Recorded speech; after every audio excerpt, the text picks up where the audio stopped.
encore, les génies décapités de Nicole Provence. Extrait.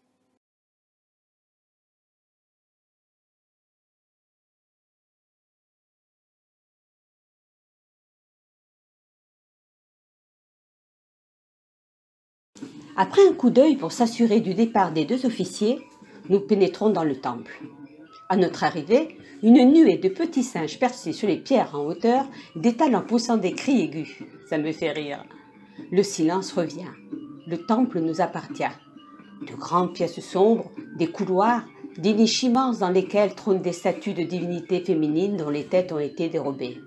L'une d'entre elles, intacte, a le corps recouvert d'étoffes soyeuses aux couleurs vives. Je suis ébloui. Plus nous avançons, plus l'obscurité épaissit. Tep enflamme une torche à l'embout de résine. Aussitôt allumée, elle projette nos silhouettes sur les murs, les grandissant au plafond, les allongeant sur le sol.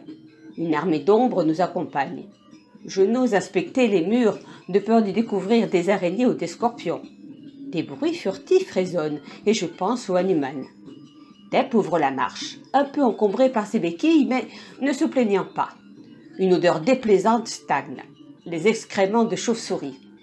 Je lève les yeux vers des voûtes sculptées comme une guipure, essayant de débusquer ces petits mammifères suspendus en bas qui ont élu domicile depuis des siècles. Voilà que l'une d'elles, affolée par la lumière, se détache du plafond, vient frôler mes cheveux et s'envole en zigzagant. Elle donne l'alerte à ses congénères qui détalent en nuée puis reviennent prendre leur position de garde comme des petits parapluies suspendus. Je hurle de peur et m'enfuis en avant. Trop vite pour donner à Tep le temps de me prévenir. Le sol se dérobe sous mes pieds et je tombe. Une chute rapide dans le noir complet.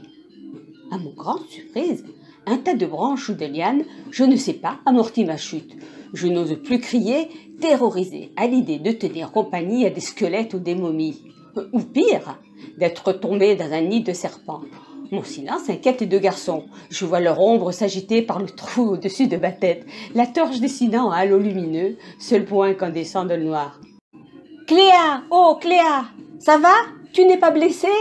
Je me tâte prudemment. « Non, enfin, je ne crois pas. J'ai juste un peu mal à une jambe et un coude. Mais j'ignore sur quoi j'ai atterri. Allez, grouillez, venez me chercher. Je ne veux pas rester ici plus longtemps. » « Toi aussi, rouspète Yanis, tu n'avais pas besoin de courir comme ça, trouillarde. Je voudrais bien t'y voir à ma place. À quelle profondeur es-tu tombée? Au moins 3 mètres, 4 peut-être. J'ai vraiment eu la baraka, sûr que mon karma était bon aujourd'hui. » Les garçons ne peuvent s'empêcher de rire. Tep précise. Tu es tombé dans une galerie qui fait le tour du temple. En principe, l'ouverture aurait été bouchée par une grande dalle. Je peux t'envoyer la torche. Avec un peu de chance, elle ne s'éteindra pas. Saisis-la aussitôt et lève-la en l'air pour ne pas enflammer les branches qui sont au sol. Autrement, bon, d'accord, je n'ai pas envie de griller sur place. Allez, en voilà. Non, je dois auparavant aller en chercher une autre. Ah non, ne me laissez pas toute seule dans le noir. Bon, maugréa Yanis, j'y vais.